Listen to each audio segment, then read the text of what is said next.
The curse is lifted. Thundercats Wave 5 shipped earlier than expected? It's morphin' time! Thundercats are on the move. Thundercats are loose. Hello, this is Soundout here, and welcome to my review of Thundercats Ultimate's Wave 5 from Super7. Now, this wave was actually kind of interesting. This was one that initially went up for order back in November of 2021, and it actually shipped in July of 2022. It honestly made it out in like 8 months, which is incredible considering we were waiting years for the first few waves. And now that we're sort of caught up, it gives me like good hope that things are going to be really moving along. And in terms of actual ship dates, while it was, I think, said summer or Q3 2022, most stores are saying October, even like a couple months ago. So it was really nice and a surprise to get the wave this early. Also a surprise to the bank account for those of us that pay for them when they ship. But in terms of Wave 5 actually coming out, I'm really happy it's finally here because this is a sign that we're starting to trug forward one at a time. And hopefully this is the case for future projects. And yeah, it's pretty exciting. 3 new figures and 1-ish new-ish figure.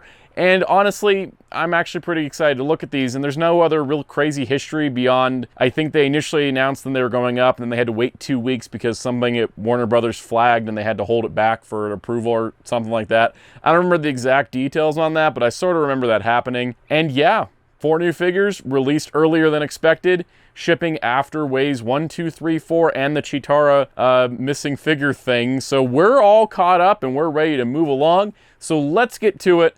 Wave 5 Thundercats Ultimates. Alright, here is our sole hero of Wave 5, Bengali. Standard packaging, I mean, standard as in it's still really nice, and I like it. It's just, you know, we're kind of used to this by this point. But let's look at Bengali. He is the last of the secondary Thundercats to be produced, which is amazing. Looking pretty nice and snazzy in the box. Let's take a look at his bio. So very nice artwork of Bengali there. The young Thunderian Bengali came to Third Earth with Pumm-Ra and Lynx-O, but he joined the other Thundercats after their unexpected reunion. He is an agile warrior, accomplished pilot, and a skilled blacksmith. Armed with the hammer of Thundera, he once assumed the task of reforging the Sword of Omens after the Lunatic Tugmug broke its blade. Despite his intelligence, Bengali is often hot-tempered and impulsive in battle, but nevertheless embodies the code of Thundera. So pretty cool. I always liked Bengali. I thought it was always kind of neat because he was like a white tiger to Tigra's, regular tiger. So yeah, let's take a look at him. So here we have Bengali, and I think he looks great. I really don't have any complaints with his design. It does capture the nice contrast of the different colors of blue, and then also the white with the stripes. I think it turned out pretty good. I really don't have any critiques on this one. And I love how there's like even smaller details, such as the little like silver around the clasps. That is awesome. And overall, yeah, I mean, he looks good. When you get this guy, he looks like Bengali head to toe. I really don't think there's any critiques to have. And in terms of articulation, he's got the same that we normally would expect, which is the ball jointed head that gets a little bit of movement up and down, a little bit left and right, but mostly it's just a swivel.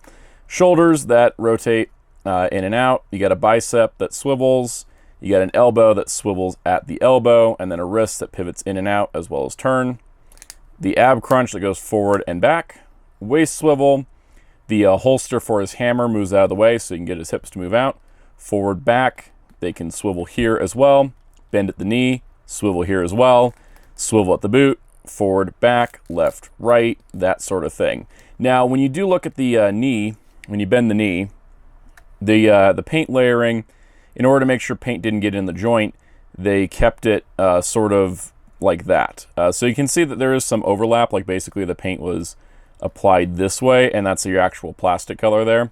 But other than that, I think the paint work overall is pretty good. It's sharp. I mean, the Thundercats logo there is nice and clean, and there's not really any messy paint like with what we saw in Wave 2 and some of the figures in Wave 4 even. So I'm glad to see that the paint quality is improving, especially with the price jump. So yeah, it looks good. I think, you know, overall I don't have any complaints, and yeah, he's a pretty good Bengali figure. So hands-wise, he has the open clawed hands with an in and out swivel. He's got the holding hands with an in and out swivel. He has the holding hands with an up and down swivel, And then he has fists, which are new. I don't think any of the Thundercats have come with fists before. So pretty good hand assortment. His alternate expression, as you would expect, is a snarling head.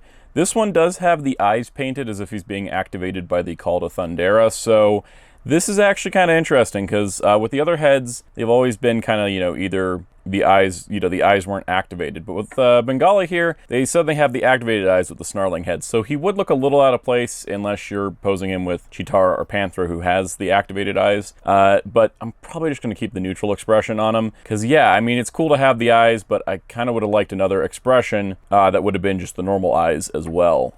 But, yeah, that's just what they ended up doing, which is a little strange. So naturally, Bengali comes with the Hammer of Thundera, his main weapon / forging tool. And I really love the design of this. You can got kind of like the tiger look to it with the hammer kind of going into the mouth area. It is slightly curved, and I don't know if that's intentional or just weird packing stuff. And I like the tassels on the bottom. It kind of reminds me of Tigra's whip a little bit, so you got kind of a little bit of some design symmetry there, which is pretty awesome. Now you can put the hammer in the holster on the side, but if you just try to like put it in, it's only going to go about that far, which is fine. But you can remove it. It does come off the waist here, so you just wiggle it, squeeze it. I found this is the best way to do it, is you get this in like this. Camera focus on my hands, there we go. And then you just got to kind of wedge it around, and then you get it about there. And that way when you plug it back onto the waist, it's actually more in a natural sort of hanging holster position. You could probably even turn it around this way if you wish. I think it's supposed to go this way though. But anyways, you can do that, and then now it looks more natural hanging on his hip, as opposed to only being part of the way in where it's running into his torso. So it's good. It just takes a little bit of finesse. Now with Bengali being a blacksmith, he does come with some metal ore that works with his other accessories. And two of those other accessories are going to be this table and this anvil. Now this anvil, I feel like I've seen it somewhere in the show before. I just can't remember exactly what episode it's from, and none of the wikis were helping me get a lead on it. But this is essentially just an anvil for him to cast metal on, so you can see that we've got, a place for the ore to sit, as well as the other chunk of it can sit here. It's got this like weird design where it looks like it's supposed to peg something in, but this chunk of metal doesn't do that. So you could put it there, you could put another accessory there as if he's forging it, and there's that. And then this piece here is the table specifically that he reforged the Sword of Omens with. So the Sword of Omens got broken by Tugmug. This was solved pretty quickly in the show. It was part of a 5-parter, yet they didn't make it a cliffhanger. Anyways, the sword got messed up, so this is the sword again. And as you can see, it fits on the table because this is the table he used to basically bang out and reforge the sword, because he's a blacksmith, and then he cooled it off in another tub, which I guess you could do this with. I don't know. Anyways, the interesting part here is with all these accessories, the only downside to them is Bengali is this tall. So while it's easy to simulate him actually forging the sword on this table, you're going to need some support for that table, because essentially, he's not going to look natural standing there, because you have to kind of support this table piece up here, because he wasn't knelt down in, what was it, Thundercats? No, Mumm-Ra Lives Part 2. But anyways, the point is, during Mumm-Ra Lives, he kind of did it from a standing position. So if you want the figure to do it, he's going to have to crouch down, and he can't really do that because of the limited leg articulation, because they want it to look good as opposed to just function. But then if you include the anvil, you can kind of get him, if you do this, like this, sort of, oh, come on, he can crouch down a little bit, and then now he's forging.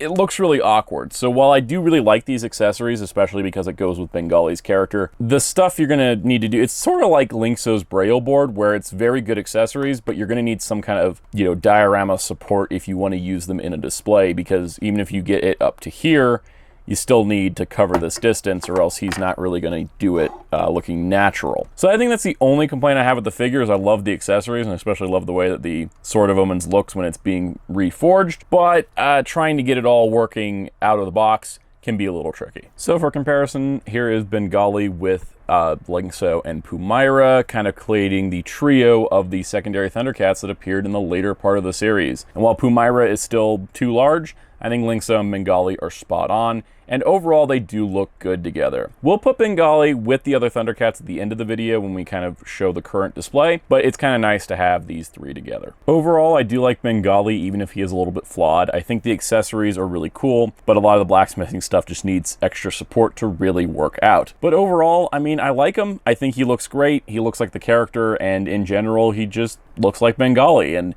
at the end of the day, that's pretty much all I can ask for.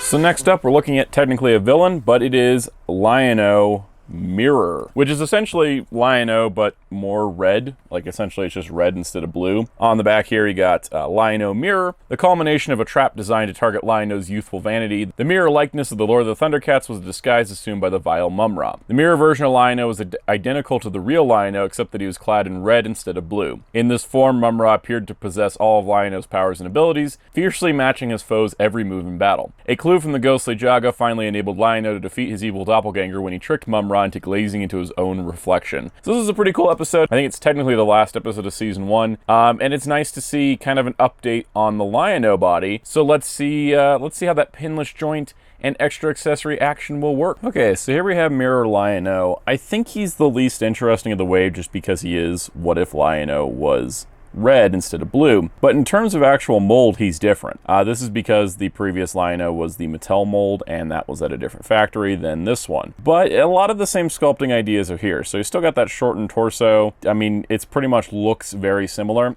but there are a few key differences. And first of all, I just want to say, I mean, outside of just, hey, look, it's Mirror Lion-O, and I think the red's a little orangey.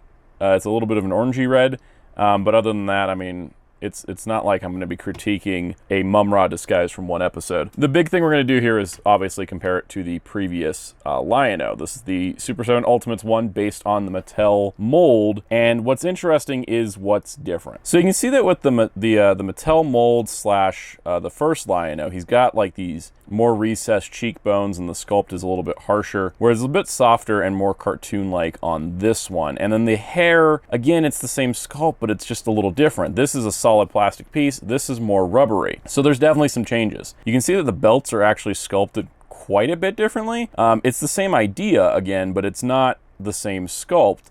And then of course he does not have the pins. So you can see these are pinless versus the pinned. They look reflections of each other, as they should, because it's supposed to be like the mirror counterpart of Lion-O. Also notice, yeah, the arms are a little bit shorter than these. So there's a lot of minor differences and a lot of things that have changed from the unique Super 7 sculpts versus the Mattel ones. In terms of claw shields, so here is the Mirror Lion-O's claw shield. The original Lion-O had a deeper gold, whereas the Mirror Lion-O has a more brown. But honestly, you could use either on either. It's not really going to look that different. The question is, will the wrist socket work? And so let's find out. It's tight. So, well, it's in. It's in. It's not quite as satisfying of a click as the original one that came with them, because I think the wrist pegs are slightly different now, but it does get on there and it doesn't fall off. So if you are looking to share claw shields between them, you totally can, which will definitely help. Now, in terms of this guy, I know we're just jumping ahead just because he's so similar. This Lion-O has the up and down wrists that the previous one didn't have. So let's pull one of these hands out, and then let's pull this hand out, which is a lot gummier. Because see, this has a different wrist system. So you got that peg versus this one. Let's see if it fits. It does sort of fit. No, it doesn't. It does not actually fit. So, the idea of swapping the wrist over so that he could have I guess if you really squeeze it in there, but then does the coloring not match as well, or is it's always been off? Let's just use Mirror Lion-O sort of moments for now, because I'm just trying to make this simpler. This is just the segment where I compare the two Lion-Os because there's not much else to talk about. So if we get this like this, ignoring the incredibly loose shoulder on mine, you can get him into a Thundercats Ho raised sword sort of pose like that. Like he can do that. And then therefore, can he sight beyond sight better because of the new wrist? He can sight beyond sight a little better. I think that, yeah, I'm going to leave this on. you know, eventually I'm just going to swap this hand over to Lynx-O. I do wonder if this is going to stretch the peg hole to where these hands will be. Yeah, oh yeah, oh boy. Yeah, that just doing that stretched the peg hole enough to make this one loose as all get out. So if you're going to swap the hand from Mirror Lynx-O to regular Lynx-O, know it's a one-way trip. Because I don't think, unless I reheat that, none of these hands are going to work anymore. And I'll have to use the ones from Mirror Lynx-O. I think the trade-off will be worth it for display, because I do want him holding the sword high, even though, again, his shoulder is stupid. Can we just get a version 2 of this? But, like, your mirror is better than you. I want an update of you, not you. Let's look at the other accessories that Mirror Lynx-O comes with, because they're basically the same as this guy, minus a couple exceptions. So in terms of accessories, everything here is shared in some way. You got claw shield with sword dagger in it. You've got claw shield that has the open hand. You got the Sword of Omens, which actually is a shiny reflective metallic paint compared to the previous one. He's got the normal sets of hands, including the up and down hands for both sides. And yeah, that's pretty much it on that front. So the alternate head from Mirror Lynx-O is pretty cool. I like the snarling expression. It is not the same head that was with Lynx-O. This isn't just a redo of that. I didn't like this head as we discussed in my Wave 1 review, and it just rolled away. But I like this one better. It's got that snarling expression, but I'm going to leave it on Mirror Lynx-O because I think it gives him kind of a more ferocious look, again, more than just a repaint of a figure. Now, Mirror Lynx-O does come with a new form of the claw shield, this being in a fist. It's not the same piece from Pumm-Ra because this is actually pegged in. And then this claw shield has one of the grappling nails extended, so Lynx-O could fire a grappling hook to traverse caverns or grab himself on a mountain. And so Mirror Lynx-O comes with this fully realized. This is actually a bendy wire, so it doesn't have to be in the default position that the packaging left it in. You can actually bend it however you wish, and that is pretty awesome. Now, while Mirror Lynx-O is not necessarily a unique character, I think it actually is pretty cool. It's not totally a waste because you do get things like the grappling hook claw shield, you do get things like the fist claw shield, you do get that up and down wrist joint if you really want to like cannibalize this guy and make the other Lynx-O better. It's totally an option. But ultimately, I just kind of sit here wishing that this was a version 2 Lynx-O. So we'll see what happens as time goes on. I definitely don't regret getting this guy, and I'm probably going to use a lot of his parts for the regular Lynx-O. But if this is not something you need, if you're not in need of an up and down wrist swivel, if you're not in need of a claw shield with a grappling hook, you can probably skip this guy on by because he's honestly not much beyond just a parts pack with a repaint based on a single episode.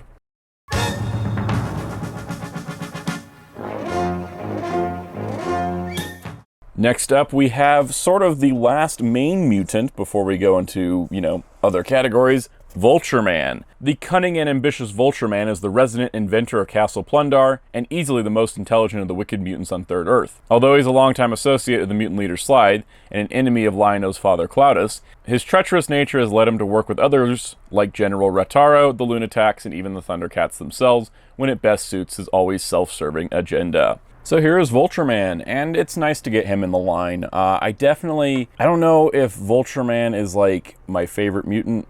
He's definitely not. I don't even think he's in the top 3. I think I like the other 3 more.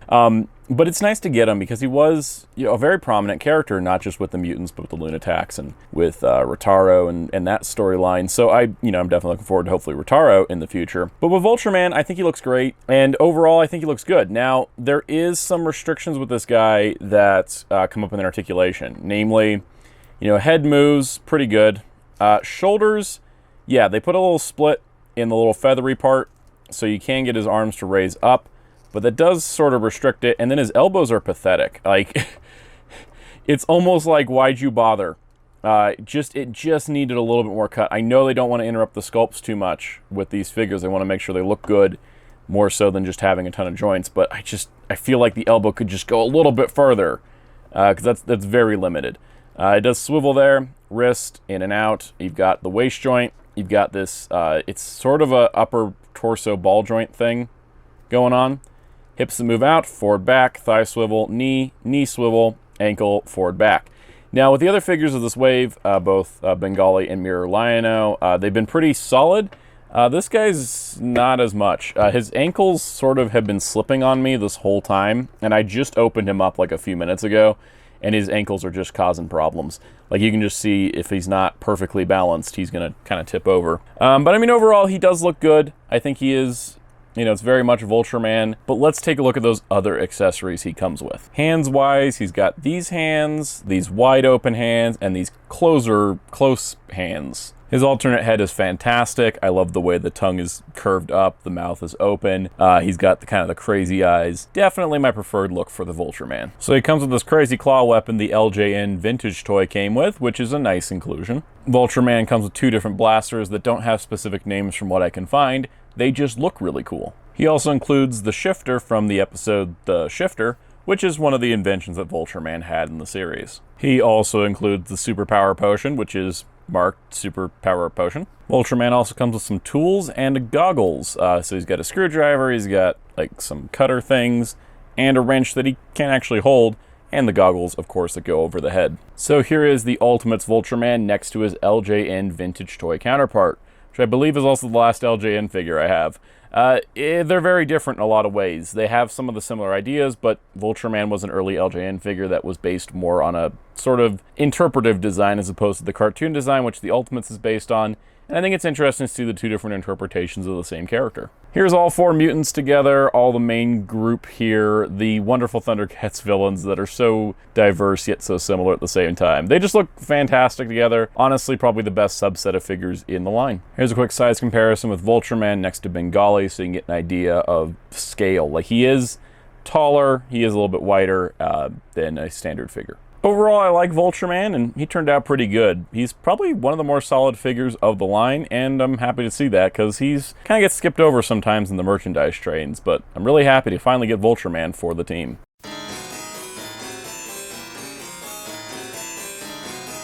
Lastly, we have our oddball pick of the wave, Captain Hammerhand. Now, Captain Hammerhand did get a vintage toy, despite being kind of a one-off character. So let's take a look at his bio. Captain Hammerhand is a ruthless cyborg raider and leader of the Berserkers who sailed Third Earth in search of delicious unicorns. Feared for his powerful metal arm, he often acts as a mercenary and has even been enlisted by Mumm-Ra himself. Following a battle with the Thundercats, he and the Berserkers appeared to drown in a whirlpool, but Mumm-Ra later invoked his spirit, placing him into a clone of Panthro, who proceeded to wreak havoc until he was thwarted. So the last figure of the wave is Hammerhand. Now this is based on his later appearance. In his first 2 appearances, he had a different look completely, and this is his later look that lined up more with the LJN toy. So looking at him, he's pretty awesome. A very unique figure. Leader of the Berserkers. Berserkers were essentially like a subline of the toys as well, which is why he's got this giant mechanical arm and this giant mechanical boot. He's got kind of that asymmetric design, especially with the horns and everything, and it's pretty cool. I always took it as they were rebuilt as cyborgs, because we're not really sure. They looked like they drowned, and then suddenly they came back and they were fine, and I'm like, yeah, they went and became cyborgs.